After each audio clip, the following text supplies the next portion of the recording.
Bend over, practice for the work, gal brace, position, gymnast, love the way that you whine and jiggle it. Bend over, practice for the work, gal brace, position, gymnast, in front the mirror, gal take a flick, turn round, look back, take a pic, whine and still show them you have it. You master all of the tricks, drop down flat and make your body split. Tick tock, tick tock. How are you tick tock? Wine to the bass now. Keep whining your waist now. Bend over, practice for the work, gal brace, position, gymnast, love the way that you whine and jiggle it. Bend over, practice for the work, gal brace, position, gymnast, in front the mirror, gal take a flick.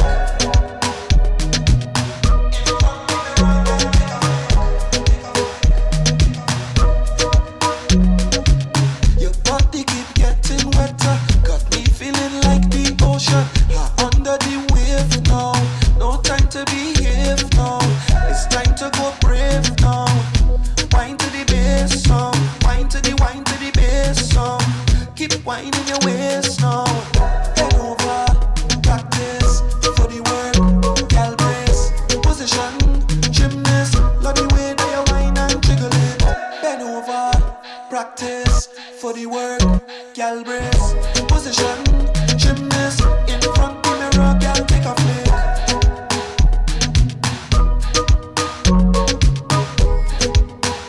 Pretty like the Benz in the showroom.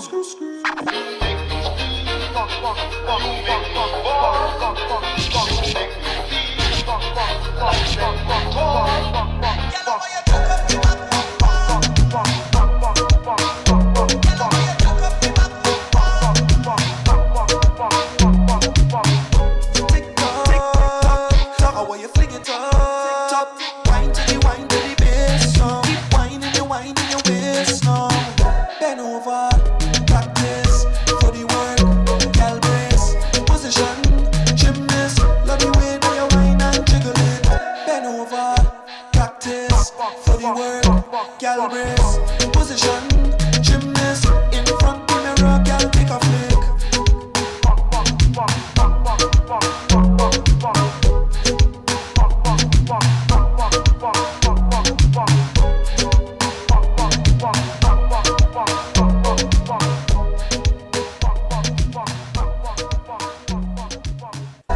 So the track says you need to practice.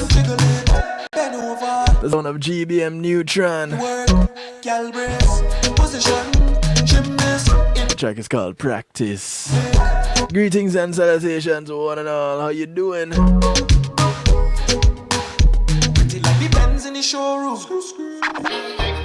I was just checking something here and this thing here.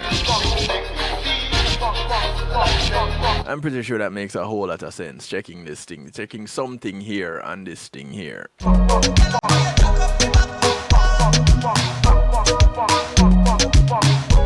Wanna say big ups to each and everyone locked in right now. Those on TuneIn Radio, on the night shift to DJ Kevin Stew, much love to you. Those locked in out of New Jersey, NIE Radio, the Motivator and crew, much love.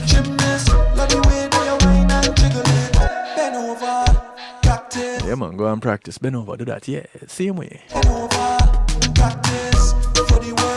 Big ups to those on the Foundation Radio Network, ClintonLindsay.com.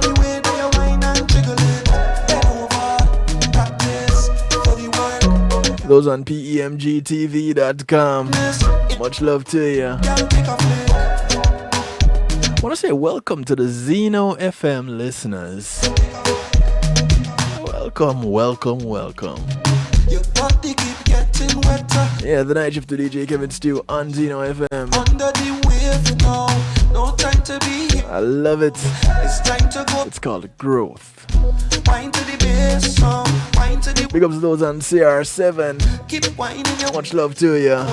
Bend over, practice for the work, gal brace, position, gymnast, love the way that you whine and jiggle it. Bend over, Practice for the work, gal brace. Position, gymnast. In front the mirror, gal take a flick.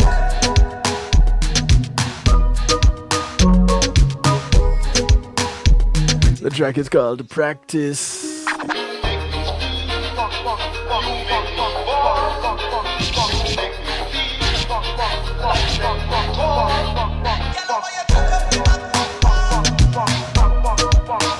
Hey, what have you been doing to practice? I want to say thank you to my segment sponsor, Pulse Media Group.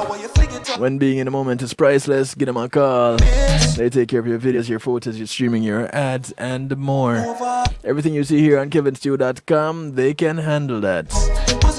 Because they host kevinstew.com. They provide me with the streaming services. So if you have an event that you want to stream live, you can give them a call, whether it be a church service, a funeral, a wedding, a party, a graduation, a seminar, you name it. They can take care of what you need. Position, gymnast. In front the mirror, gal take a flick. Call them up at 754-999-1140. That's 754-999-1140. Or visit them online at pulseemg.com. Under the wave now. No time to be. Just tell them DJ Kevin Stew sent you. To go brave now. Wine to the bass song. Wine to the bass song. Keep whining your waist now.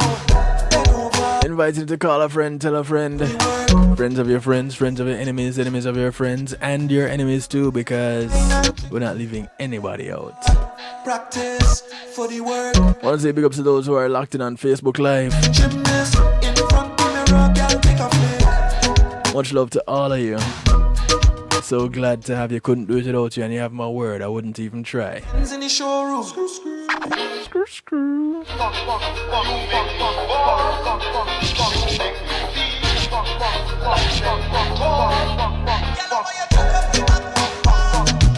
Yeah, man, I like the bounce on this tune here.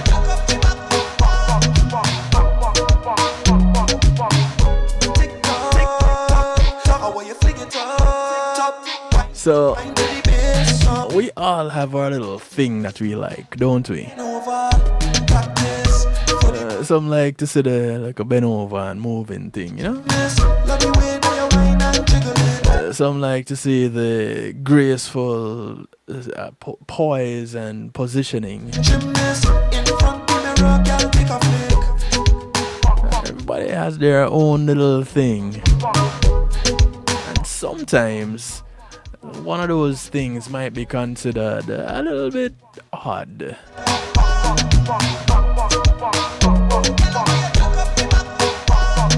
Tonight we're talking about Paraphilias. Do you know what those are?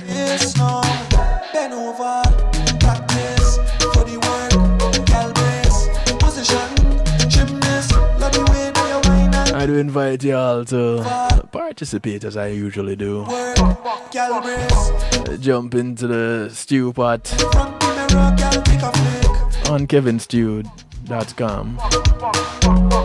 For those of you wondering what the stew pot is, it's what others call a chat room, but because we're fancy over here on kevinstew.com, we call it the stew pot. It's where we keep things interactive and bubbling. It's a judgment-free zone. All you do is go to kevinstew.com. Those of you who are on Facebook Live, just click on the link that is pinned in the comment section. Come on over, jump into the stew pot. You don't need to sign up, register, nothing like that. Just go to the website and you're there. Remember, kevinstew.com is where you're encouraged to have acceptance through enlightenment.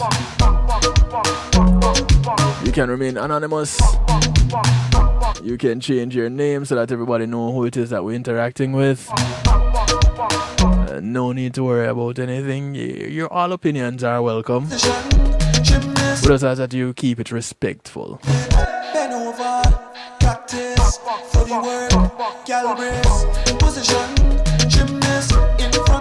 So, Paraphilias. First things first. According to lumenlearning.com, many terms have been used to describe atypical sexual interests. And there remains debate regarding technical accuracy and perceptions of stigma. Sexologist John Money popularized the term paraphilia as a non-pejorative designation for unusual sexual interests. Unusual. I wonder what are the things that fall under that unusual umbrella. Money described paraphilia as a sexuoerotic embellishment of or alternative to the official ideological norm. Basically, that thing that 50.1% is okay with. Now, despite efforts by Money, the term paraphilia remains pejorative in most circumstances. A paraphilia is the experience of intense sexual arousal under non-normative conditions. The DSM-5 diagnosis of paraphilic disorder represents a change from how paraphilia was treated in the past. In prior editions, diagnosis was based on the occurrence of non-normative feelings and actions. The DSM-5 criteria require that, in addition, the feelings and behavior must cause distress or harm to oneself or others. The 8 listed disorders include exhibitionistic disorder, that is, exposing oneself to strangers; fetishistic disorder, sexual arousal to unusual objects such as shoes; frotteuristic disorder, which is the rubbing oneself against another individual without their consent. Now, anybody that grew up in Jamaica that used to take bus, I'm pretty sure at one point or another experienced some form of this. Whether you were the one that did it or it was done to you. There's pedophilic disorder, which is sexual attraction to children. There's sexual masochism disorder, which is sexual behavior resulting in bodily harm to oneself. There's sexual sadism disorder, sexual behavior resulting in bodily harm to another non-consenting individual. Transvestic disorder, that is the sexual arousal resulting from dressing in the clothes of the opposite sex. And voyeuristic disorder, spying on individuals engaged in private activities. The World Federation of Societies of Biological Psychiatry published guidelines for the biological treatment of paraphilia. The goals of treatment included control of paraphilic fantasies, urges, behaviors, and distress. Cognitive behavioral therapy was recommended along with 6 stages of pharmacologic treatment based upon the intensity of the individual's fantasies. The level of success attained with a less powerful drug and the risk of potential harm. It has been found that the combination of learning-based procedures of drugs was more effective than either alone. So the combination apparently works quite well. In extreme circumstances, it is recommended that drugs or surgery. Now, how the surgery part work? I'm not too sure. But drugs or surgery that totally suppresses sexual urges be considered. All right. So that's a scientific definition. If you've ever had one, that kind of covers it. Now, we're going to get a little bit deeper into this, according to lumenlearning.com. And so we're going to look at the paraphilic disorders of the DSM-5. Right? So you might want to grab pen and paper, or you can very well and just listen to what is happening. Chime in here and there. Of course, you can call in. 773-789-STEW is the number to get in touch. 773-789-7839. You can call, text, WhatsApp, Telegram, any of those work. You can even Skype me if you want. My Skype handle is kevin.stew. So link up. You can email me. Of course, kevinstew.com has all the contact information. So go to kevinstew.com. You can watch me live, because the Facebook live stream will not be on for the duration of the broadcast. It's just a segment. So again, don't get too comfortable. But do share. Do go ahead and share. Now, did I give you the number? 773-789-STEW. That's the telephone number. 773-789-7839. One more time. 773-789-7839. Now, a class of sexual disorders relates to sexual practices and interests. In some cases, sexual interest is so unusual that it is known as a paraphilia, a sexual deviation where sexual arousal is obtained from a consistent pattern of inappropriate responses to objects or people, and in which the behaviors associated with the feelings are distressing and dysfunctional. Paraphilias may sometimes be only fantasies, and in other cases may result in actual sexual behavior. The essential feature of a paraphilic disorder then is that people with one of these disorders are so psychologically dependent on the target of their desire that they are unable to experience sexual arousal unless this target is present in some form. Now, there we briefly mentioned the disorders that fall under the classification, right?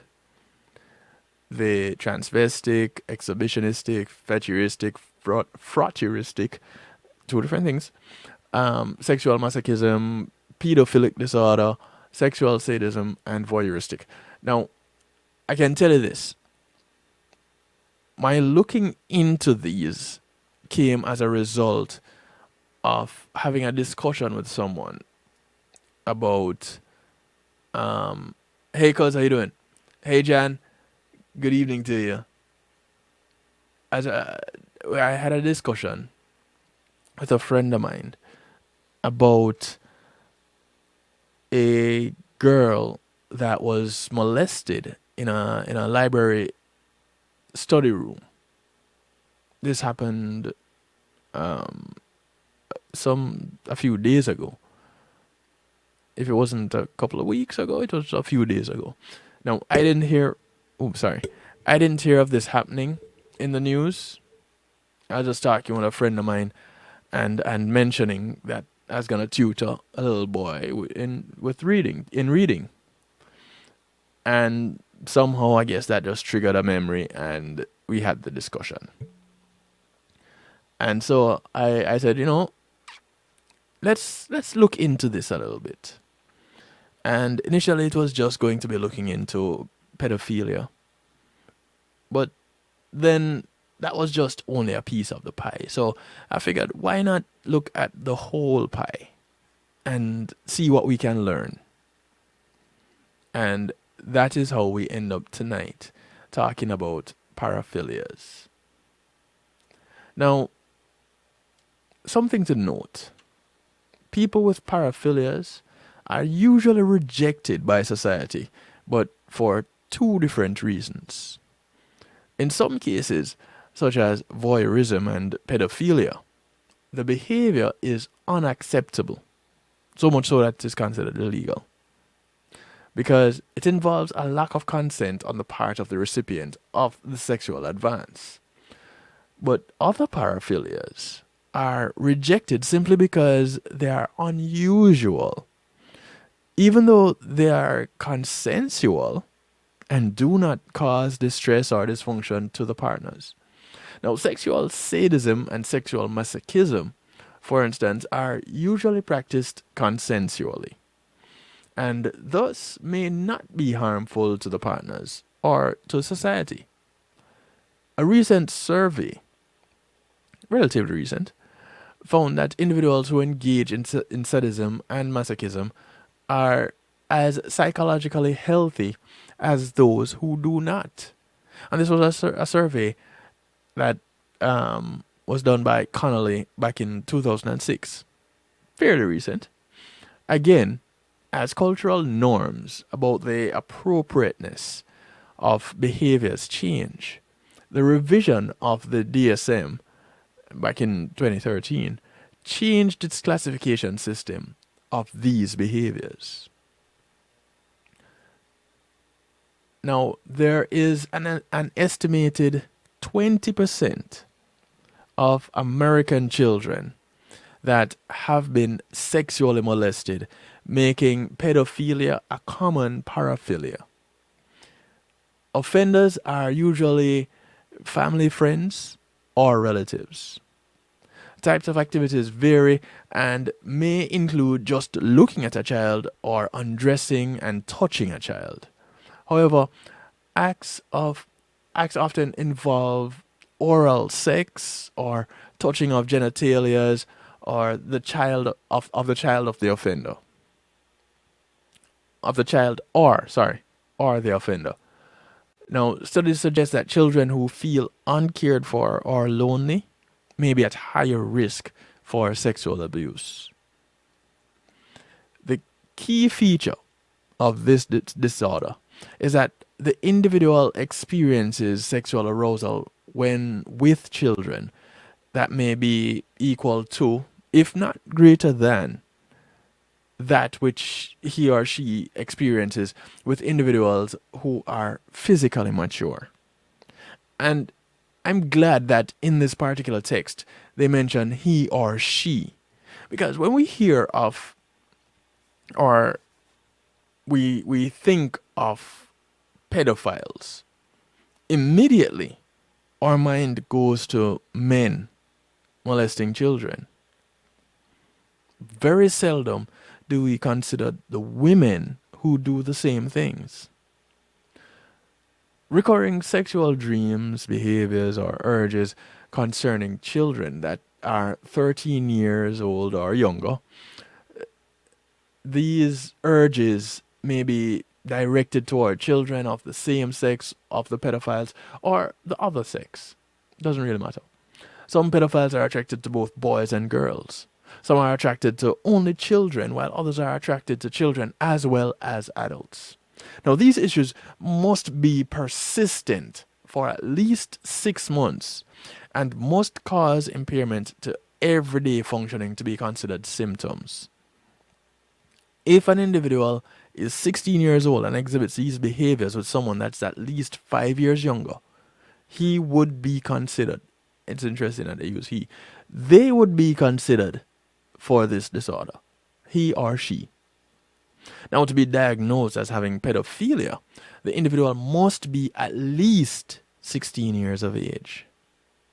The disorder typically begins in adolescence, although some individuals with pedophilia report that they did not become sexually aroused by children until middle adulthood. What point do you become? Are you saying those in the 40, 50-year-old age range? Is that what is considered middle adulthood?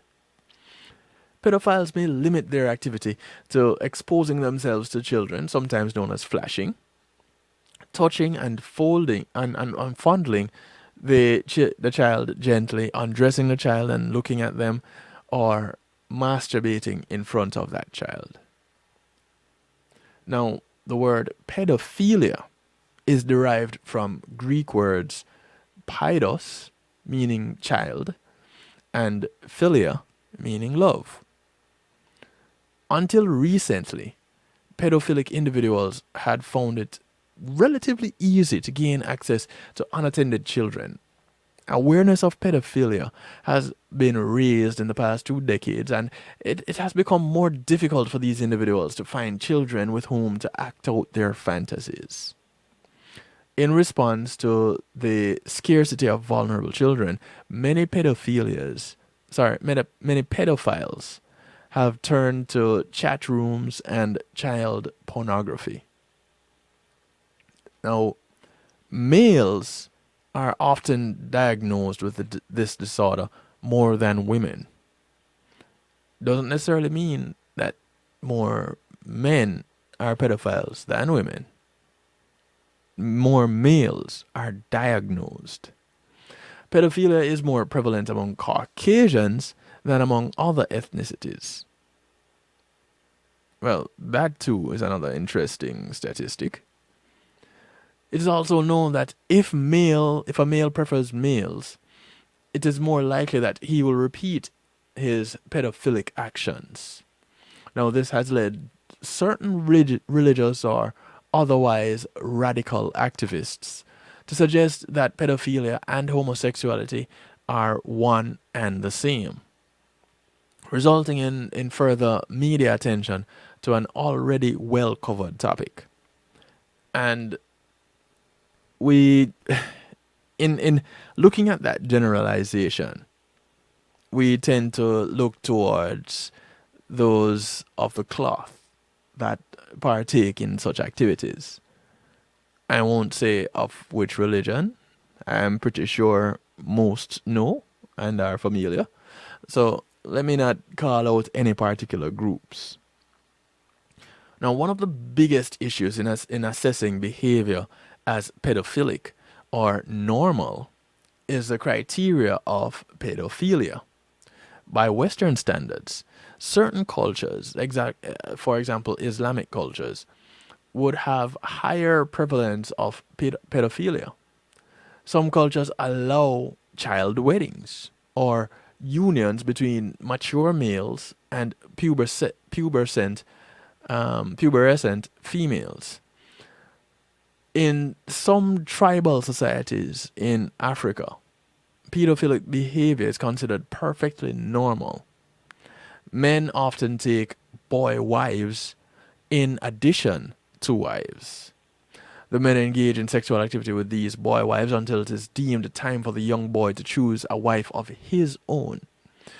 At this point, the boy's husband, quote unquote husband, will then aid him in choosing a wife.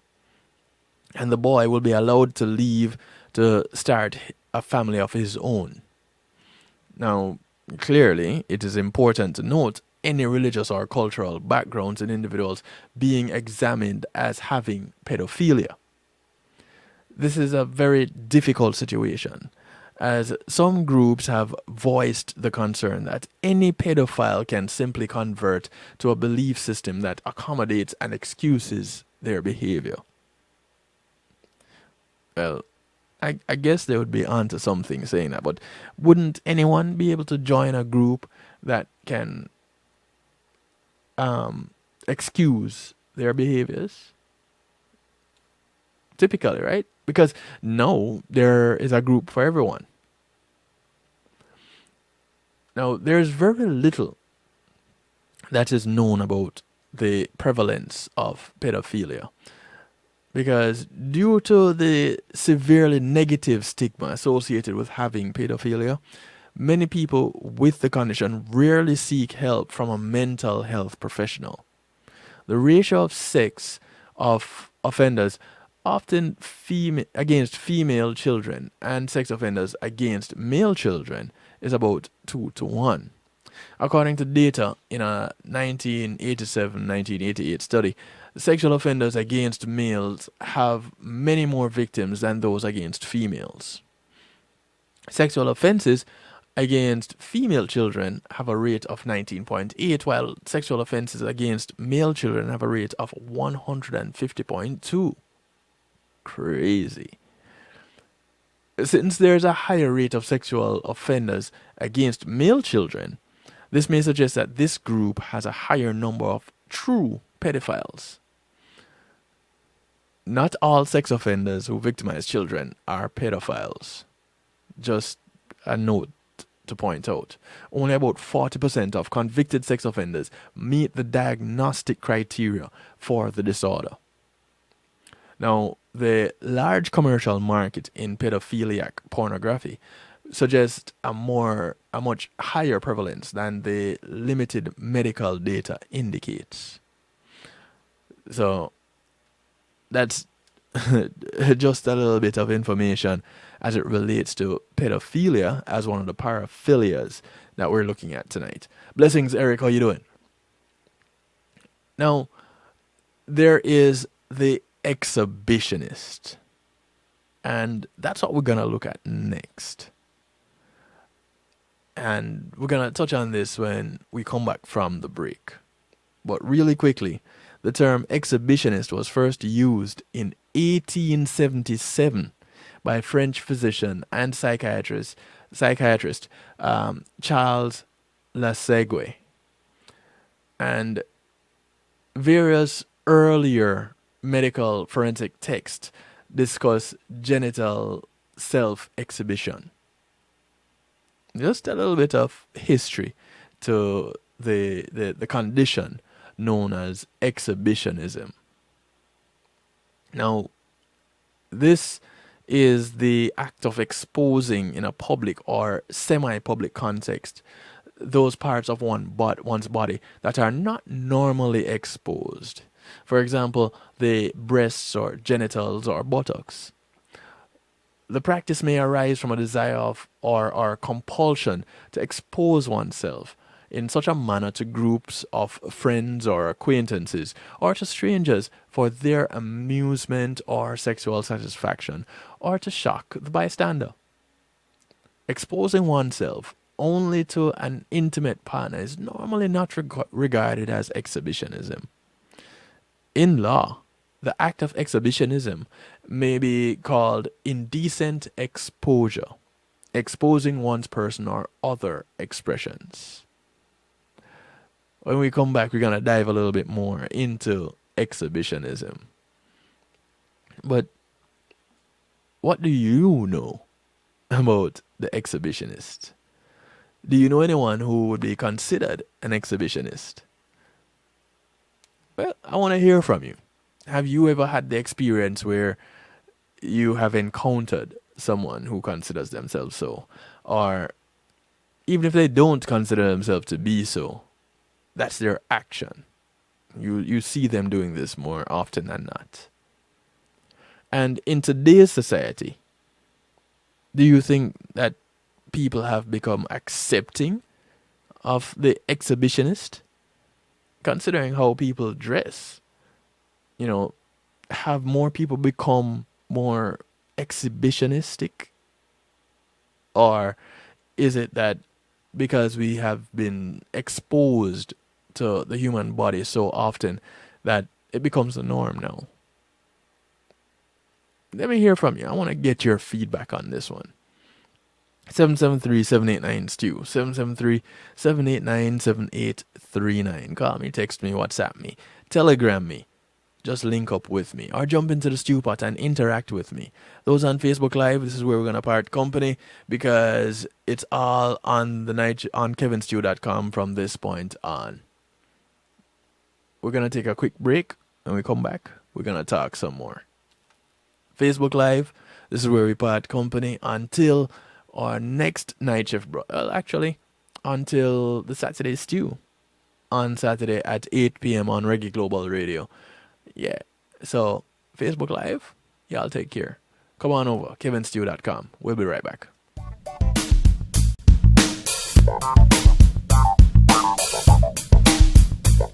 Pulse Media Group, innovative streaming and recording, has done it again. A new way to get your business in full view of your neighborhood consumer through AdShare TV. It's available in your neighborhood today. It's easy. Just call us 754-999-6020. Become a host today and place a TV monitor in a strategic location so it's easy to see. Get a 1-minute video ad or longer that plays anywhere in our network. Can't be a host? No problem. For a few dollars, we'll run your 30-second video ad. A host can run announcement specials like buy one get one free or discount ads. Let's turn your flyers into a 30-second video with music or a voiceover, or let us create and run your video ad with a spokesperson. Take advantage of our early enrollment discount. Join us today. Your ad will be seen at least 30 times per day in your AdShare TV neighborhood. It's easy. Just call us 754-999-6020. AdShare TV, part of Pulse Media Group.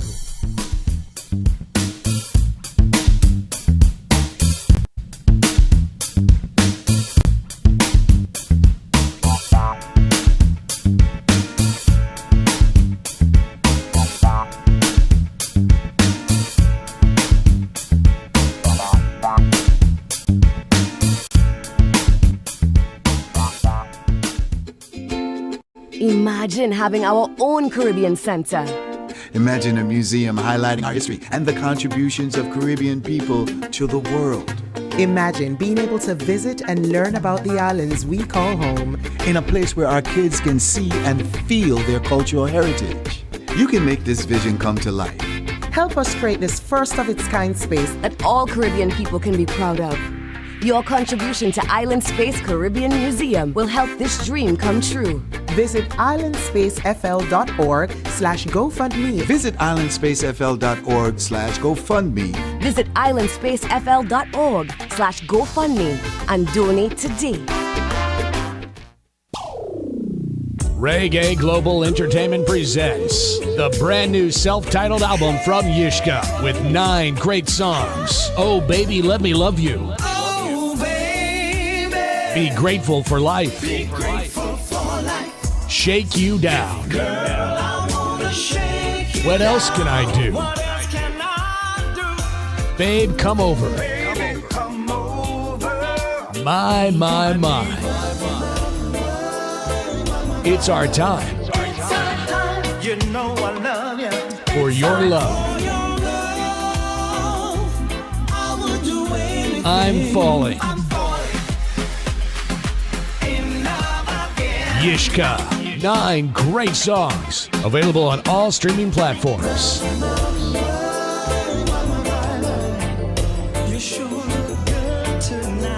Available now. Today in school, I learned a lot. In chemistry, I learned that no one likes me. In English, I learned that I'm disgusting. And in physics, I learned that I'm a loser. Today in school, I learned that I'm ugly and useless. And in gym, I learned that I'm pathetic and a joke. In history, I learned that I'm trash. Today in school, I learned that I have no friends. In English, I learned that I make people sick. And at lunch, I learned that I sit on my own because I smell. In chemistry, I learned that no one likes me. In biology, I learned that I'm fat and stupid. In English, And in math, I learned that I'm trash. the only thing I didn't learn in school today. The only thing I didn't learn today. The only thing I didn't learn It's why no one ever helps. Kids witness bullying every day. They want to help, but they don't know how. Teach them how to stop bullying and be more than a bystander at stopbullying.gov. A message from the Ad Council. Matthew 28:19 says, "Go ye therefore and teach all nations." With this in mind, and encouragement received during a South Florida media conference, The Church Links was birthed. The Church Links is an interdenominational worship service portal for churches, providing the tools to spread the word through technology in a cost-effective way. The Church Links, www.dahchurchlinx.com. your links to worship and praise.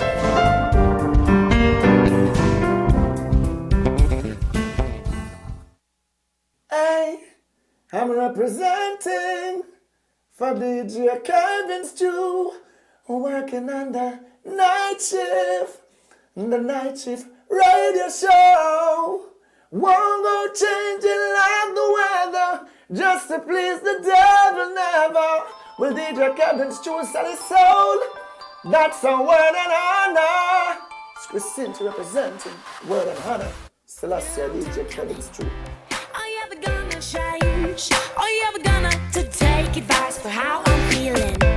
It's been a long time running, and I know you wanna stay. So I think that it is time we live like we used to. Right all around the city singing with the top down. Let's take it back to when we were younger. It's been a long time coming, so put on a happy face. Grab my hand so we can let all of our troubles out. There's no cares tonight. Take me for a ride. Even when the stars never will align. Even when it's dark and you lose your mind. Whoa, whoa. Right in the moment when your head is confused. Oh, I will stay in the madness with you. Oh, now you're so crazy.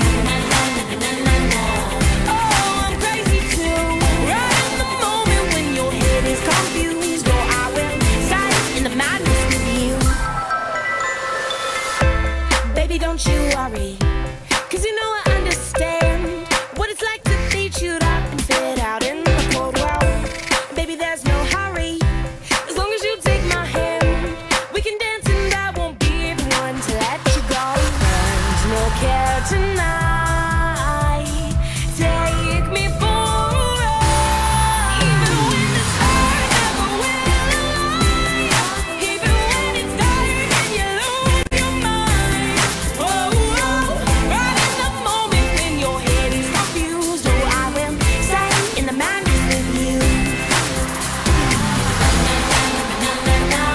Oh, now you're so crazy. Right in the moments when your head is confused, guess what? I'm right there with you in the madness. The sound of Royce, and that's the title of the track right there, Madness. I want to welcome you back to the night shift of DJ Kevin Stew, Real Talk Night. And before we get back into anything, I do want to make sure to mention Rhythms of the Heart, the Christmas edition.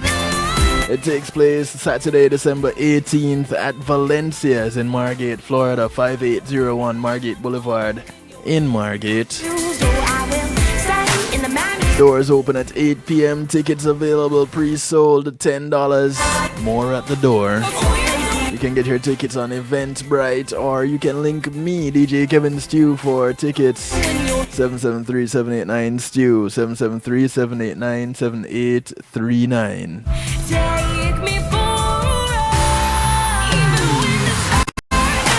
I want to take this opportunity to say thank you to Althea and her Healing Heavenly Hands. Althea SU is a licensed massage therapist that operates out of Broad County, North Miami, and South Palm Beach counties.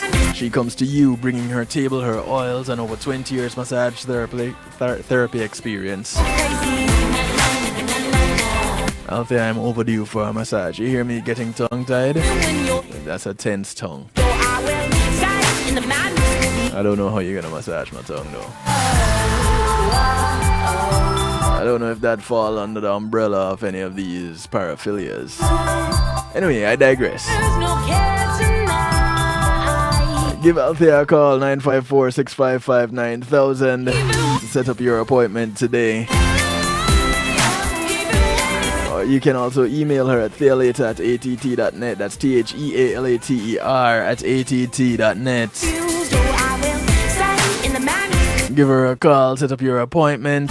She only has one request outside of paying her, that you get off her table and go sleep somewhere else when she's done.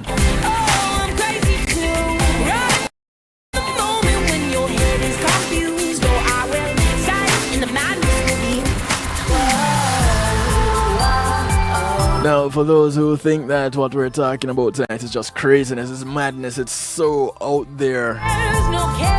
You know, one of these things you may do occasionally, does that mean that you fall under the umbrella of one of these paraphilias? Think of that moment where you just feel like walking topless. Well, I guess men do it all the time, and it's okay. Think of the guys that you see walking around in chaps, you know, and they're wearing bikini underwear. Yeah, some of them call that madness, right? The ladies that only wear a pasty, they consider that madness too, right? Yeah, they do. Thank you, Royce. A track called Madness. Now, when exhibitionistic sexual interest is acted on with a non-consenting person or interferes with a person's quality of life or normal functioning, it can be diagnosed as exhibitionistic disorder in the DSM-5. Now, the DSM states that the highest possible prevalence of exhibitionistic disorder in men is 2% to 4%. It is thought to be much less common in women. According to the DSM-5 diagnostic criteria for exhibitionistic disorder, it must A, occur over a period of at least 6 months recurrent and intense sexual arousal from the exposure of one's genitals to an unexpecting person as manifested by fantasies, urges, or behaviors. And B, the individual has acted on these sexual urges with a non-consenting person, or the sexual urges or fantasies cause clinically significant distress or impairment in social, occupational, or other important areas of functioning. Now, it also says you need to specify whether sexually aroused by exposing genitals to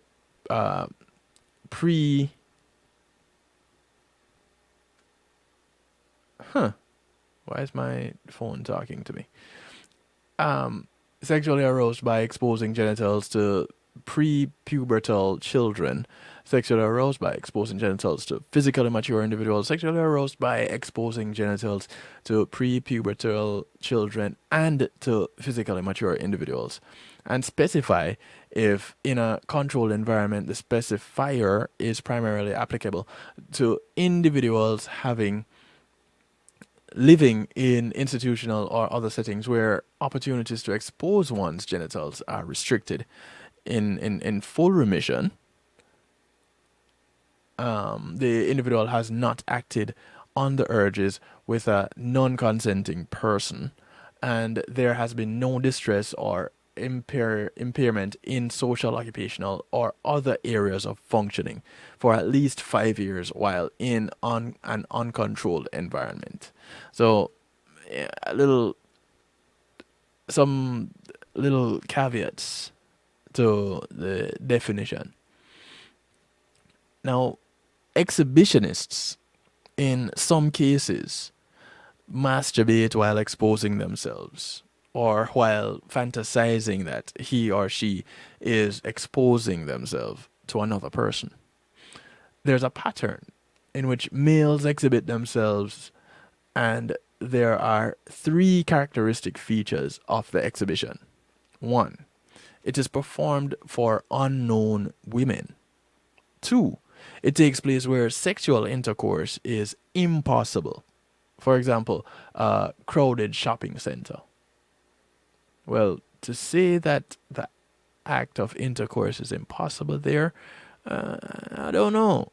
Some people have been known to be quite adventurous. And 3, it seems designed to surprise and shock the woman. The male exhibitionist usually exposes his erect penis, but is not necessarily essential for the activity. Ejaculation may occur at the moment of exposure or develop later with masturbatory stimulation. Some exhibitionists are aware of the conscious desire to shock or upset their target, while others fantasize that the target will become aroused by their display. Now, I guess it becomes more of a problem when the man exposes themselves than when a woman does it, because in society, I really believe that we are more accepting of a woman exposing themselves and it becoming and it is a more, I guess, more acceptable fetish, because a woman exposing themselves, most people would either just say, let's try to cover her up, or oh wow, look at that. When a man does it, now it becomes, that's so disgusting, call the cops, can we Baker Act him, that person needs to be locked up, or things along that line. So it's really interesting, and it's just because of how we're socialized. Generally, society accepts exhibitionism in children as a natural curiosity, not a disorder. However, if the behaviors continue, paraphilia is probable. Disorder appears to develop before the age of 18 and rarely is found in people over the age of 50. I guess that when you get over 50, you can't be bothered anymore, I guess, or you're just considered as one that has no filter, so you don't care. I don't know why it is that it is rarely found in people over 50. I know some people, a lot of people actually, over the age of 50 that have no problem just letting it all hang out. You know what I mean? And I guess people say when you get past a certain age, you have no filter. So there goes that. Now, most reported cases of exhibitionism involve males. Some scientists argue that women who undress in front of windows as to invite a person to watch, or who wear low-cut gowns, are exhibitionists in a sense. Exhibitionism generally appears in Western society and is believed to be almost absent in such countries as Japan, Burma, and India. Additionally, in the American society, it can be a crime when committed by a male, but when a woman exposes themselves, excluding total nudity, they are often seen as victims of male voyeurism. See how that works? This is just what I was talking about. You know, it's our society tends to look at the same thing by both genders in completely different ways. Now, prevalence and incidence are not easily defined because people with this disorder usually do not seek treatment voluntarily. Exhibitionism is one of three most common sexual offenses. It is one of the three most common sexual offenses, the other two being voyeurism and pedophilia. And we looked at pedophilia already. Now, it is rarely diagnosed in general mental health clinics, but most professionals believe that it is probably underdiagnosed and underreported. Probably because so many people do it. You know, kind of crazy to think about, but when you really sit down and think about it, give it some serious thought. What do you think? Risk factors appear to be antisocial history, antisocial personality disorder, alcohol misuse, and pedophilic sexual preference. Again, you have your exhibitionist, your pedophiles, and your voyeurs as the three most common sexual offenses. So, voyeurism, let's look at that real quick. This is the sexual interest in or practice of spying on people engaged in intimate behaviors, such as undressing, sexual activity or other actions usually considered to be of a private nature. The term comes from the French voir, V-O-I-R, which means to see, and a male voyeur is commonly labeled as a peeping Tom or a Jags, a term which originates from the Lady Godiva legend. However, that term is usually applied to a male who observes somebody secretly and generally not in a public space. I've never heard of the term Jags. Peeping Tom, yes. Jags, no. So, real quickly, we can look at the diagnostic criteria as according to the DSM-5. A. Over a period of at least 6 months, recurrent and intense sexual arousal from observing an unsuspected person who is naked in the process of disrobing or engaging in sexual activity as manifested by fantasies, urges, and behaviors. And B. The individual has acted on these sexual urges with a non-consenting person, or the sexual urges or fantasies cause clinically significant distress or impairment in social, occupational, and or other important areas of functioning. And C. The individual experiencing the arousal and or acting on the urges is at least 18 years of age.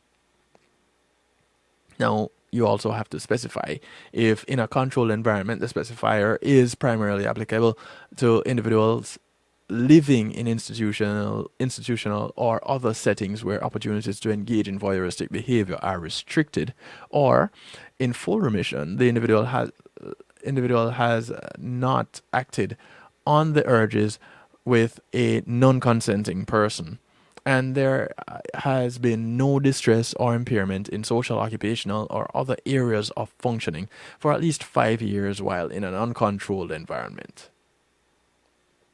So, according to the DSM-5, those are your voyeurs. Now, there are some associated features when it comes to your voyeur. And can I touch on that before taking the next break? Yeah, we can. Let's touch on that. Voyeurism, a form of paraphilias, refers to the achievement of sexual gratification by observing or spying on unsuspecting people, especially while they dress, undress, or engage in sexual activity. The observers, often known as peeping toms, may not feel guilt or remorse when intruding upon the other individuals' privacy. Voyeuristic individuals may rationalize their behavior, claiming no harm, no foul. They're just looking. Voyeurism is considered a crime in several states, but the definition of voyeurism varies from state to state. So the voyeur may wait outside their victim's window and masturbate to the subject undressing, taking a shower, or even a couple having sex. They also may wait until afterwards to masturbate while replaying the incident in their mind. The voyeur may risk injury by assuming precarious positions to watch or to catch a preferred view of their target. Like, I guess you can picture the voyeur in a tree,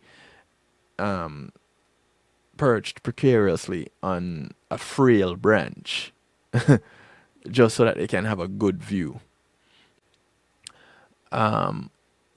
With a child versus adult presentation, a lack of maturity and understanding prevents children from being diagnosed as voyeurism.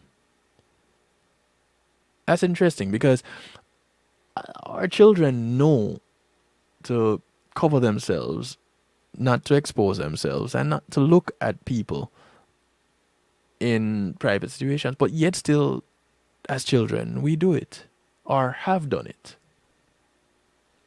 So I guess if it continues into adolescence and into adulthood, I don't know, where are my professionals that feature the mind, my psychologists, psychiatrists, and Well, I guess those would pretty much be the two categories that would have any input, professional input on this. Where are they? My psychologists and my sociologists, also my psychiatrists. Where are they?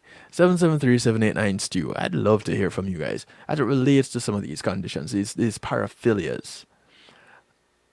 Men are much more likely to be diagnosed with voyeurism than women are. It seems to be the case with most of these conditions. There does not seem to be any differences with cultural presentation of voyeurism. However, with the social nature of the prohibited activity, it appears to be an important factor in the sexual arousal pertaining to voyeurism. Voyeurs tend to harbor feelings of inadequacy and to lack social and sexual skills. Who would have thunk it? The onset of the disorder is normally before the age of 15. Some studies have shown that men express voyeuristic tendencies more often than women, but the disorder is not unique to males. The prevalence of voyeuristic disorder is 12,000 per 100,000, as in 12% among the male population and 4% among the female population. Well, I guess those are the ones that get caught, are the ones who admit to it. The prevalence rate of this abnormality is not known. Some research suggests that people in the United States are showing more voyeuristic characteristics due to the increase in reality television being aired. The shows on TV. More reality TV, more exposure. Less tendencies to be considered voyeuristic. I guess, you see, this is how this desensitization works. Risk factors appear to be childhood sexual abuse, substance abuse, sexual preoccupation, and hypersexuality. So those are your voyeurs, the ones that like to look. You have your exhibitionists, the ones that like to show. You have your voyeurs, the ones that like to look. And then you have your pedophiles. The three main are the three most common paraphilic disorders. We're going to take a break. When we come back, we're going to look at the frotteuristic disorder. Ever heard of it? Well, we're going to learn about it when we come back. Call your friends, tell your friends, friends of your friends, friends of your enemies, enemies of your friends, and your enemies too. It's Real Talk right here on the Night Shift with DJ Kevin Stew. Let me hear from you. Talk to me. Are you learning something new tonight? Or is this just considered to be crazy, all crazy? Because no normal person can do any of these things. But think about it. If it doesn't happen beyond a period of 6 months, then, that's because all of them, up until this point, says it has to be going on continuously or consistently over a period of 6 months at minimum. So, if it happens for 3 and then you stop, does it matter if it happens for 3 months and then you stop and then you pick it up again 5 months later? Does that matter? It's 6 months over what period of time? Is it 6 continuous months, or you can break it up? How does that work? Each time you do it, is that a new clock? I don't know. Maybe those that are in the know can help me understand that part of it. But for now, I'm presenting you the information, and bits and pieces of it I'm learning as I go along. What about you? We'll be back after these next few messages. Call your friends, tell your friends, stick around, bring somebody back, call up somebody, tell them, hey, Stu talking crazy again. Come on over and listen. You might learn something. We'll be right back. Yes, my people. Check out I Red Funks on Reggae Global Radio every Saturday at 8 p.m. with Kev Stew, where I'll give you a pre-life. Brand new. Good for you. Kick away like a ball if you don't see a dance song. You hear that? It's Christine representing for DJ Kevin. You see me, I say, I don't know the boss. You see me, I say, DJ Kevin Stew and the night shift radio show. Yo, it at the thing, turn up the thing loud. Whoa. DJ Kevin Stew at the heart of a champion. Never underestimate, just choose him. The silver line behind the dark clouds. DJ Kevin Stew believing, and that's no doubt. Salute the night shift radio show, Christine. It's a hot it up. Loud. Kill the beast. When being in the moment is priceless, consider the ability to share that moment. If you can video it, you can broadcast it. And Pulse E-Media Group has the tools you need. Weddings, birthdays, funerals, graduations, church services, parties, seminars, you name it. Pulse E-Media Group can provide you with a secure medium controlled by you to broadcast your event. Contact us at www.pulsemediagroup.com for more information. Pulse E-Media Group, when being in the moment is priceless.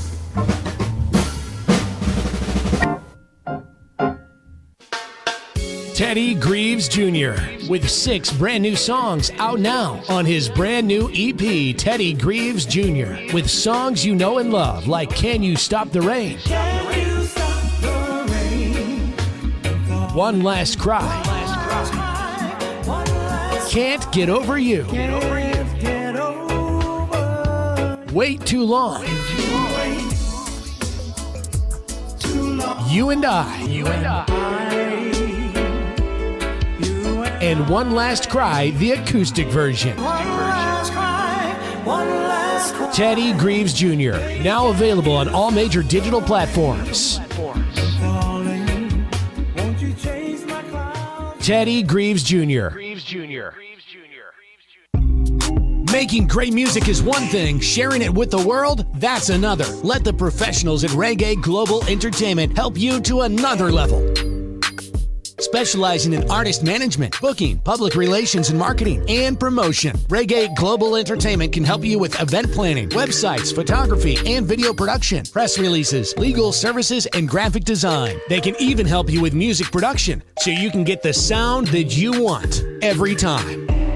Call Reggae Global Entertainment at 954-804-8199. That's 804-8199. Or visit them online at reggaeglobalentertainment.com. Yes. Akar Mantino, I'm making notes right now. You are locked in to DJ Kevin Stew on the night shift.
Want to welcome you back to the broadcast. In the background, the sound of Suzanne Sultry, the sultry one. Her rendition of Crazy.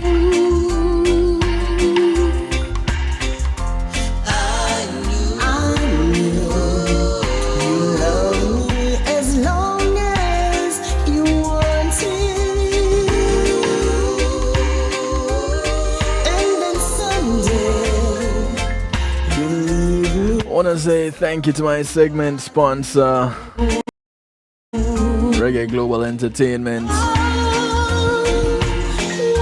Reggae Global acts as your booking agents, handle your tour management, take care of your copyright, your publishing, your business registration, music production, marketing and promotion, and so much more.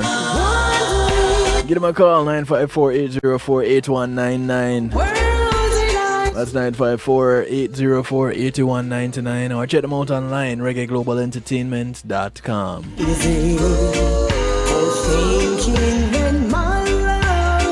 Thank you, Reggae Global. Remember, you can catch on Reggae Global Radio on Saturday evenings at 8 p.m. Eastern for the Saturday Stew.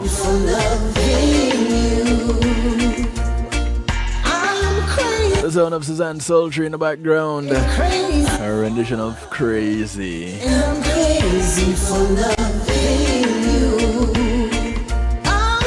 So, one of the other paraphilias that is pretty much considered kind of crazy is frotturistic disorder. Now, this is a paraphilic interest in rubbing, usually one's pelvic area or erect penis, against a non-consenting person for sexual pleasure.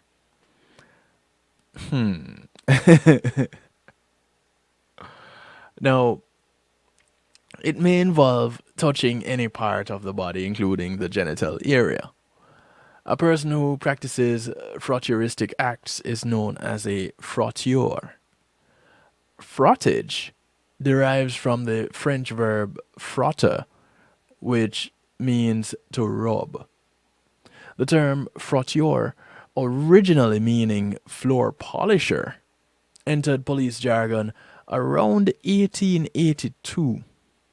Frotturistic acts were interpreted as signs of a psychological disorder in 1887, and ensuing work by French psychiatrist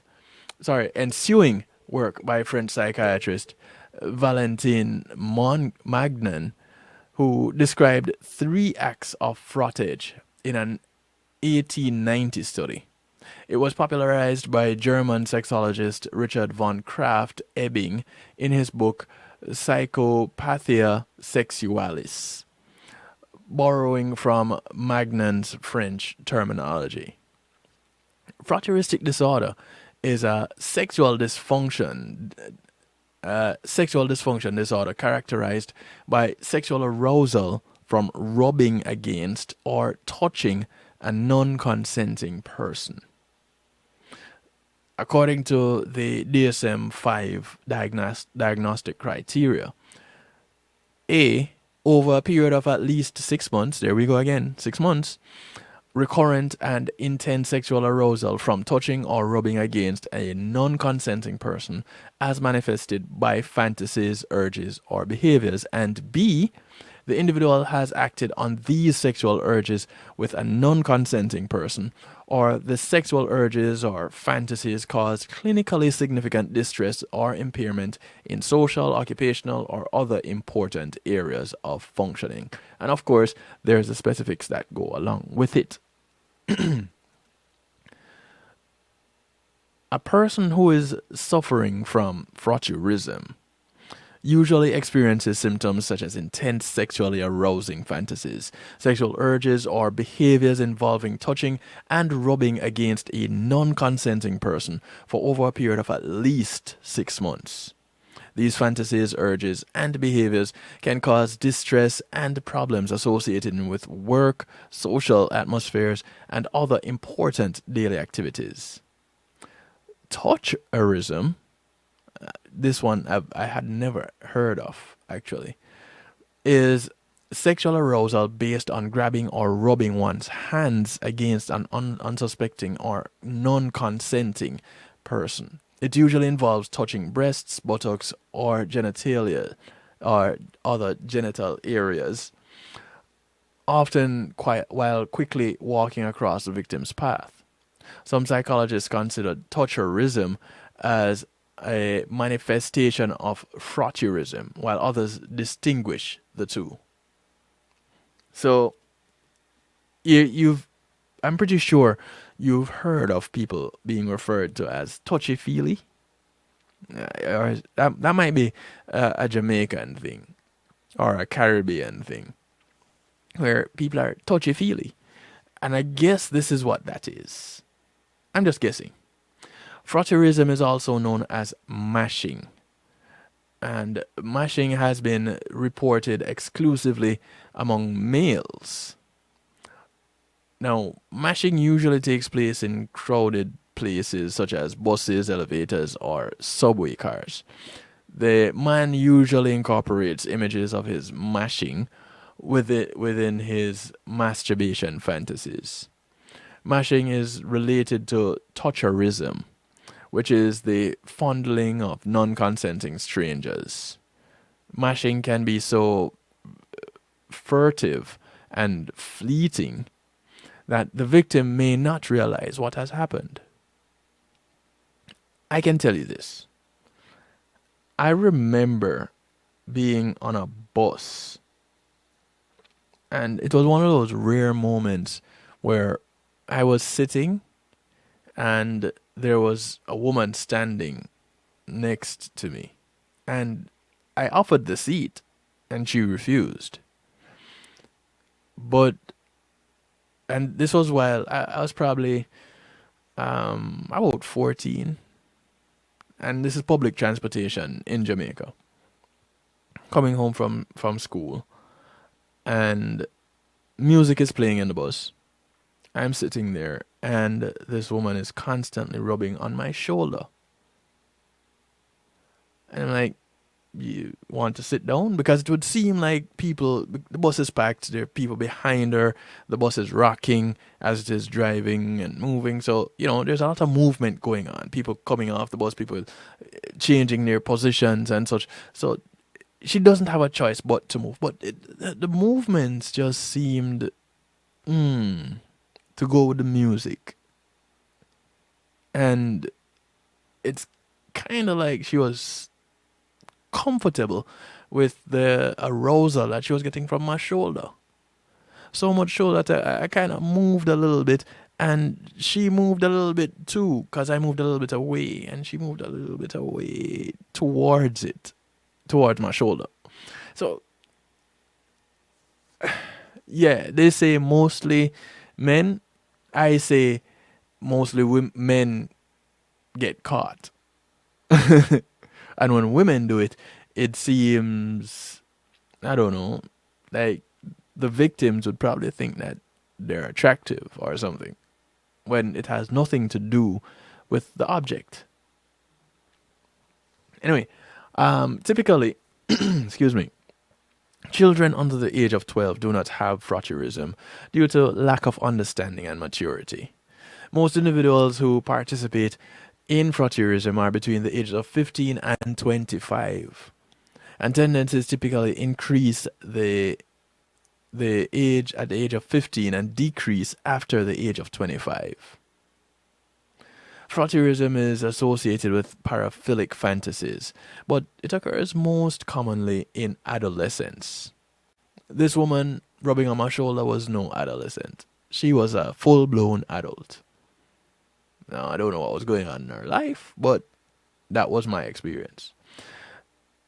This disorder is not associated with traumatic experiences in either adolescent or adult life.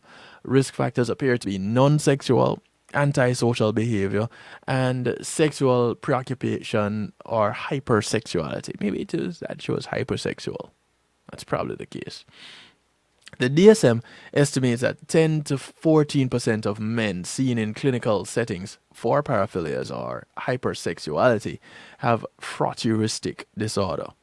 indicating that the population prevalence is lower.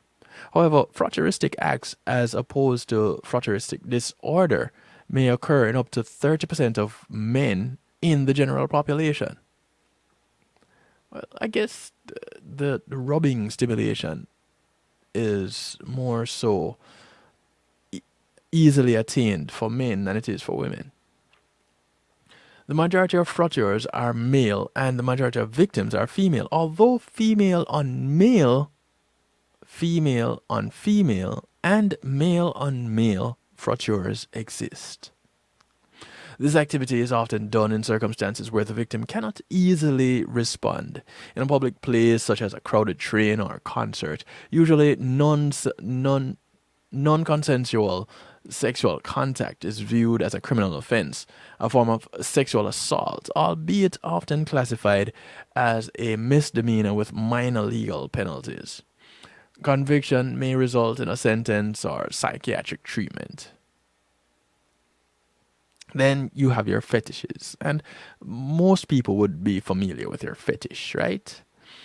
From the French word fétiche, or the Portuguese feticcio, or the Latin fetitius, or artificial, or facere, to make. These are your derivatives, your roots of the word fetish. It's an object believed to have supernatural powers, or in particular, man-made object that has a power over others. Later, Sigmund Freud appropriated the concept to describe a form of paraphilia where the object of affection is an inanimate object or a specific part of a person. I heard someone told me the story recently of someone loving their car so much that was the object of their desire. They had sex with their car. And I was like, say what now? What? Did he put his penis in the muffler? And she said, well, yeah, actually he did. I'm like, I'm done. That's it. Done. I've heard of people doing some things, but that one right there. Sexual fetishism, or erotic fetishism, is a sexual fixation on a non-living object or non-genital body part. The object of interest is called the fetish. The person who has a fetish for that object is called a fetishist. A sexual fetish may be regarded as a non-pathological aid to sexual excitement, or as a fetishistic disorder. If it causes significant psychological or psychosocial distress for the person, or has detrimental effects on important areas of their life, sexual arousal from a particular body part can be further classified as partialism. Now, this is a sexual interest with an exclusive focus on a specific part of the body other than the genitals. Partialism is categorized as a fetishistic disorder in the DSM-5 only if it causes significant psychosocial distress for the person or has detrimental effects on important areas of their life. Individuals who exhibit partialism sometimes describe the anatomy of interest to them as having equal or greater erotic attraction for them as do the genitals. Partialism occurs in heterosexual, bisexual, and homosexual individuals. The foot is considered one of the most common partialisms. And I'm going to tell you why in a moment. In fact, I'm going to show you a diagram that also explains why. But some of the partialisms commonly found among people include podophilia, which is a foot fetish, oculophilia. Now, oculophilia, I had never heard that existed. Never. It is an eye fetish. Now, how exactly that works, I don't know. But you have your oculophilia. Then you have your mascalagnia, which is an armpit fetish. Mascalagnia. Mascalagnia.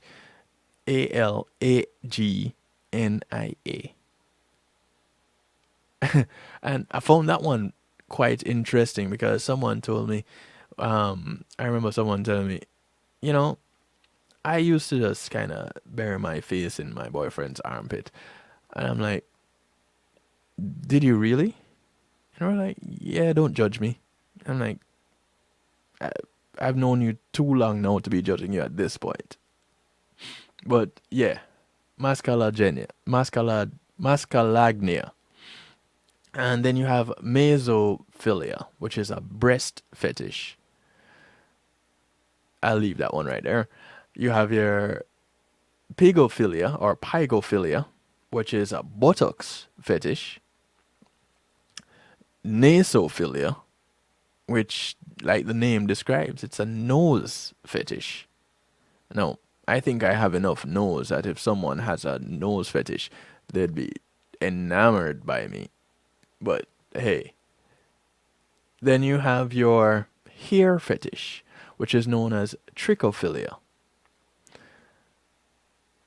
The next two are close and very interesting to me. Alvinophilia and alvinolagnia.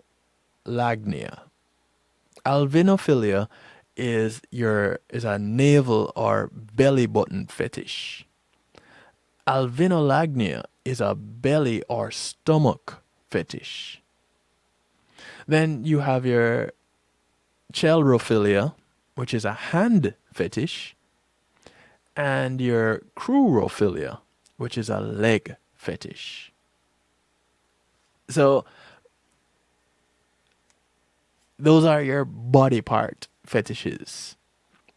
I don't know how many people have heard of those, but there you go. They exist. Now, while medical definitions restrict the term sexual fetishism to objects or body parts, fetish can, in common discourse, also refer to sexual interest in specific activities. This broader usage or fetish covers parts or features of the body, including obesity and body modifications. Objects, situations, and activities such as BDSM, a variety of often erotic practices or role-playing involving bondage, discipline, dominance, and submission, sadomasochism, and other related interpersonal dynamics. Paraphilias such as urophilia, necrophilia, coprophilia have been described as fetishes. We're not going to really get into those tonight, but I do want to show you this diagram. And this is the sensory regions for the feet and genitals. You notice, well, I shouldn't say it's a cross section of the brain.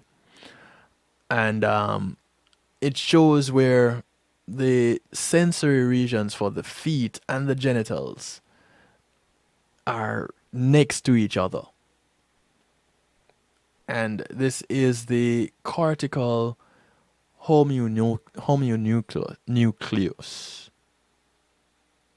The homunculus. Okay, you got it. But I found it interesting. Let me go ahead and bring my mouse over here and play with this section. So here we go.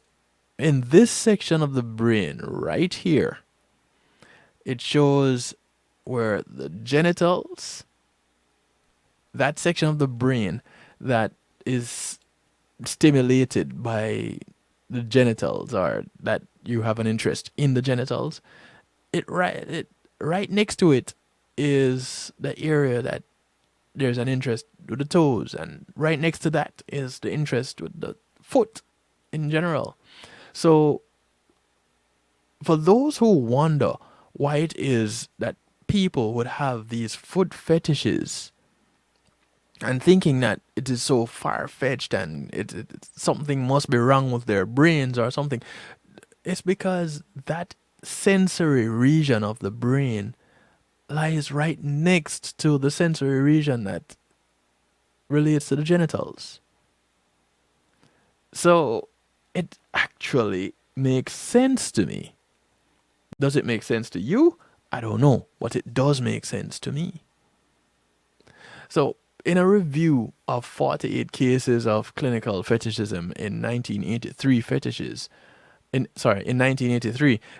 included clothing being 58.3%, rubber and rubber items 22.9%, footwear at 14.6%, body parts at 14.6%, leather at 10.4%, and soft materials or fabrics at 6.3%. A 2007 study counted members of internet discussion groups with the word fetish in their name. Of the groups about body parts or features, 47% belong to groups about feet, 9% about body fluids, which include urophilia, scatophilia, lactophilia, menophilia, mucophilia. All these philias I had no clue existed up until the point where I read this article, this study.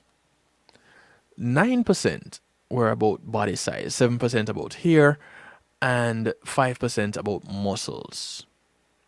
Less popular groups focused on navels, legs, body hair, mouth, and nails, among other things. Fingernails. Of the groups about clothing, 33% belong to groups about clothes worn on the legs or buttocks, such as stockings or skirts. 32% about footwear, your shoe fetishes. 12% about underwear, and 9% about whole body wear, such as jackets, and less popular object groups focused on headwear, stethoscopes, wristwear, pacifiers, and diapers. Who knew that there was a diaper fetish? Who knew? Now, there's also your erotic asphyxiation. And this is the use of choking to increase the pleasure in sex. The fetish also includes an individualized part that involves choking oneself during the act of masturbation, which is known as autoerotic asphyxiation. This usually involves a person being connected and strangled by a homemade device that is tight enough to give them pleasure, but not tight enough to suffocate them to death. Now, clearly, this is dangerous, and it's due to the issue of hyperactive pleasure seeking, which can result in strangulation when there's no one to help if the device gets too tight and strangles the user. And there are these devices that are sold in stores that facilitate this. Now, there's also devotism, and this involves being attracted to body modifications on another person that are the result of amputation. This is only a sexual fetish when the person who has the fetish considers the amputated part of the body on another person the object of sexual interest. Under the DSM-5, fetishism is sexual arousal from non-living objects or specific non-genital body parts, excluding clothes used for cross-dressing. That falls under transvestic disorder. And sex toys that are designed for genital stimulation. That doesn't fall under the fetishes at all. Fetishism usually becomes evident during puberty and may develop prior to that. No single cause for fetishism has been conclusively established. Now, do we have time to look at... You see, I wanted to touch on the transvestism and on BDSM, sexual masochism and sexual sadism disorders. But I may not have enough time to touch on those. But listen, you can go and check on them. And you can search online for this information. This particular information that I presented you tonight comes from lumenlearning.com. So you can go check it out and look at some of the information that is there. What I found interesting is okay, let me show you this. Because used in BDSM is some of these contractions. And of course, these are older contraptions used in BDSM. But you can see that this has been around for a while. I don't know what that thing with the spikes are, or why anyone would be interested in that really. It's a whole kind of a case where you stand in it. The top part is the mask. You see it? Look right here. As I circle to the mouse. This part here is where your face goes. Your body is in this section. I don't know what these spikes are supposed to be doing. But then again, it's BDSM. So, I'll just leave that part right there.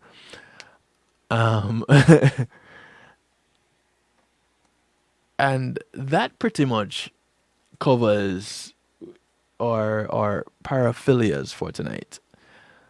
Will I come back and look at the BDSM information and the transvestism information? I may or may not incorporate it in something else in the future. But if you want to address it, if you want me to address it, you can hit me up. Drop me a line, shoot me a message. 773-789-STEW, 773-789-7839. Go to kevinstew.com. All my contact information is there. You can contact me through the website. Tell me if you want me to go some more into this. Let me know. Do you want me to look at the transvestic disorder? Do you want me to look at BDSM also, as we have looked at the other paraphilias? Let me know. Reading it was really interesting, I'll tell you that. Looking through this information, I found it really interesting, and as a result, I am sharing it with you. Again, initially it started out as looking at just pedophilia and why people do it, what happens to those who have experienced it, things like that. But I decided to go a little bit broader and look at paraphilias on a whole. And as that is one paraphilia out of the 8 known, or 8 main ones. But this is that time now where we get into... Oh, I'm sorry. I thought I was on screen. I'm just realizing that I'm not. Yeah. This is the time now that we get into musical therapy. And I do want to say thank you to McNeil Trucking for sponsoring this segment of the broadcast. With McNeil Trucking, you're in good hands. Give them a call today. 954-406-9740. They are licensed and insured movers, and they can help you out in your situation when you are looking to relocate.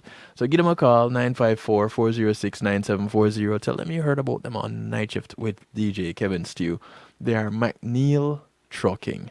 Thank you, McNeil Trucking. Now we get into musical therapy. And we kick it off with the sound of Kavan. This track is called You Make Me Right. You are the melody to my song, my favorite chord on my guitar. You're my warmth on a cold night. This song is my appreciation for your love. 'Cause maybe I don't say it enough, but woman, you make me strong. You light up my life. Your voice is my song. You make me right.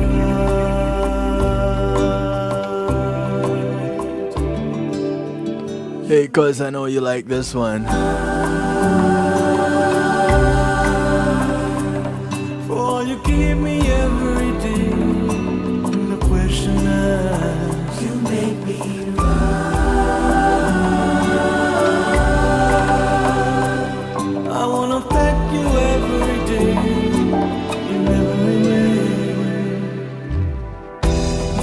rocky road with you's fine.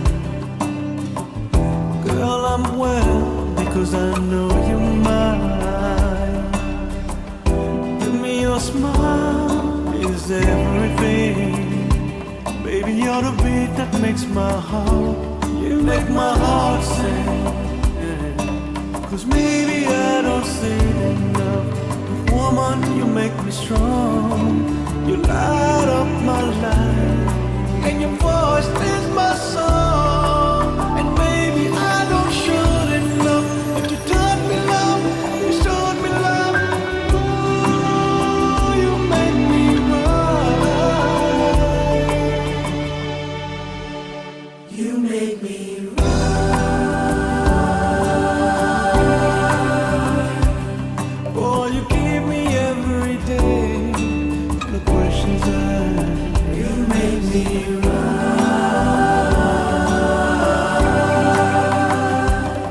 I wanna thank you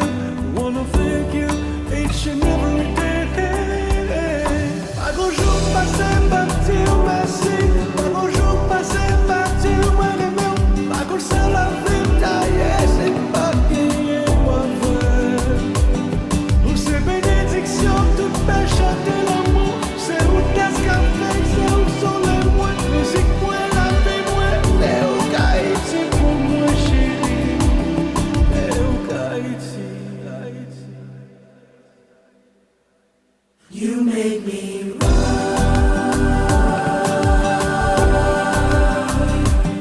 For all you give me every day, no questions asked.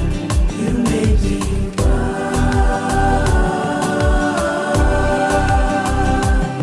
I wanna thank you each and every day. Seres que me provoca cosas buenas. Seres que me quita todas las penas. This is the sound of Balaguero. Seres que me The track is called Eres.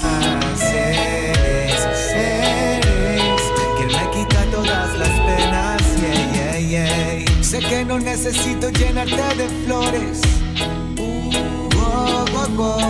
Para que llenes mis días de colores. Solo necesito que tú me acalores. Y así sé que se irán todos mis temores. Seres que me provoca cosas buenas. Seres que me quita todas las penas. Seres que me provoca cosas buenas. Seres que me quita todas las penas. Yeah, yeah, yeah. Y si por ti yo tuviera que apostar. Wow, wow, wow. Lo daría todo y más sin pensar, porque eres lo mejor que me podía pasar. Wow, wow, wow. Créeme que no te dejaría escapar. Eres que me provoca cosas buenas. Eres que me quita todas las penas. Eres que me provoca cosas buenas. Eres que me quita todas las penas. Entre tú y yo no hay condenas. Nuestro amor no se corta como cadenas. A diario se alimenta, se sirve como cena, porque solo así el corazón se llena. Entre tú y yo no hay condenas. Nuestro amor no se corta como cadenas. 8:26 to 3. Se sirve como cena. How's the weather over there in Sacramento? Se llena con me provoca cosas buenas.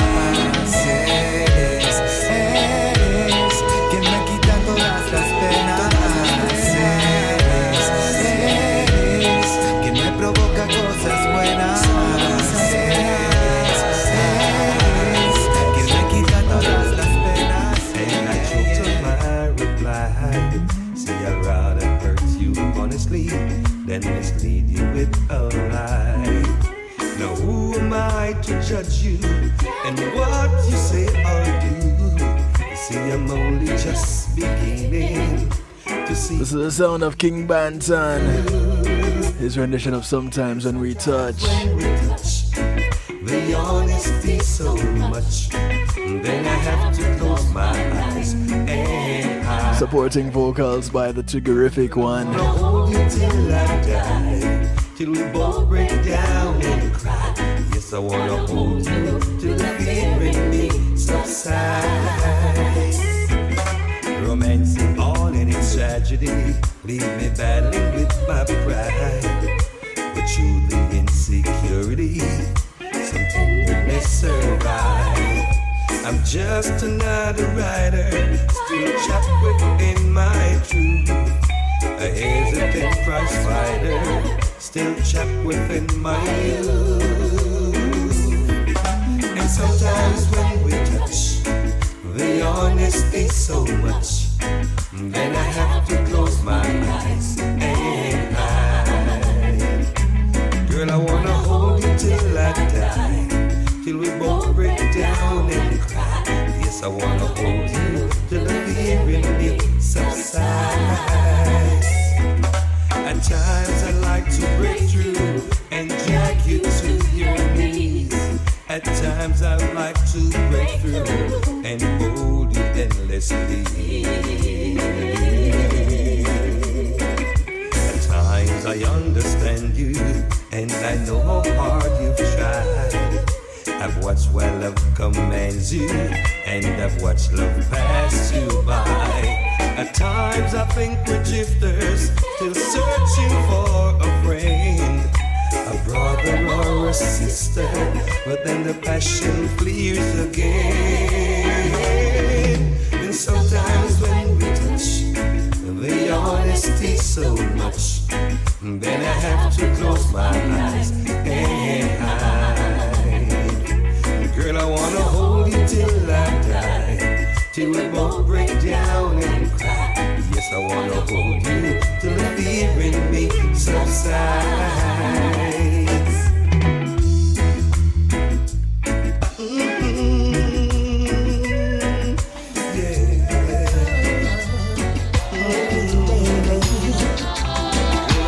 Take my hands. I'm a stranger, but I love you.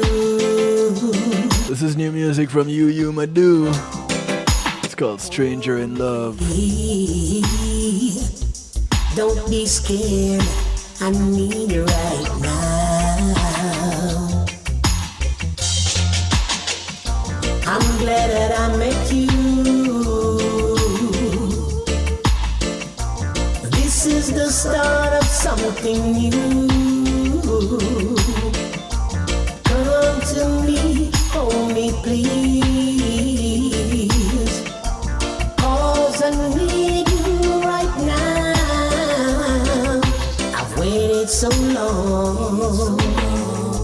Waited so long just for this moment. Your love cause being true to me.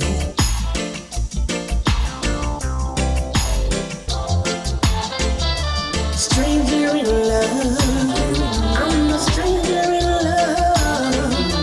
Stranger in love, I just want to get close to you.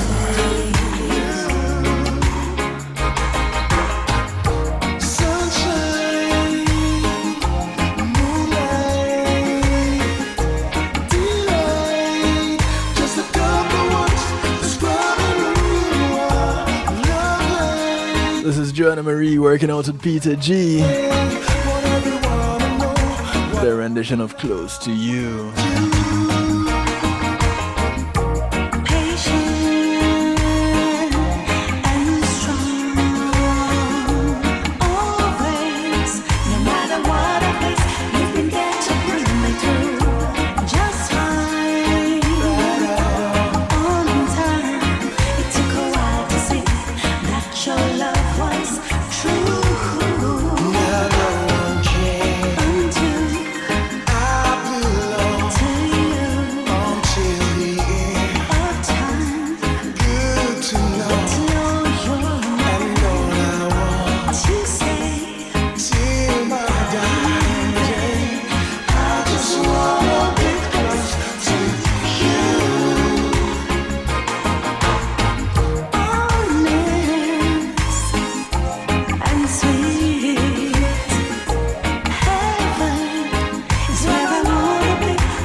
Of Lee Kelly.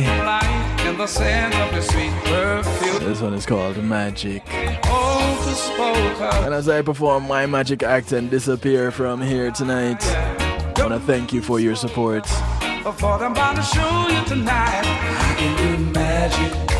I'll be back for the night shift to DJ Kevin Stew on Monday, Community and Finance Night. Anything you want me to do. But before that, I'll be here broadcasting on Saturday, on the Saturday Stew on ReggaeGlobalRadio.com, 8 p.m. Eastern. But as we part company for tonight, I do want to encourage you to look out for members of your community. And remember, your community is not just the development that you live in, but it spreads far and wide. So those that you pass on the bus, on the plane, the boat or the train, whether you walk, ride or drive, these are members of your community. Do something good for somebody today, because you never know who's going to do something good for you tomorrow. My name is DJ Kevin Stew. This is how I like to do it to you, for you, and with you every Monday, Tuesday, and Wednesday, right here on the night shift with DJ Kevin Stew on kevinstew.com and affiliates. Magic, all you gotta do is in the light. I do want to also remind you, as we part company, to be good. But if you can't be good, don't worry about it, just be good at it. Take care of yourselves until we connect again. Do remember to support the podcast, The Night Shift to DJ Kevin Stew, and the YouTube channel of the same name. and also to give your support to the website kevinstew.com. That is where all the magic happens. Magic, all you gotta do is in the line. Do pray for family and friends over there in Hawaii. They had a snowstorm last week, and now they're having torrential rain and flooding this week. Yeah, pray for the people in Hawaii.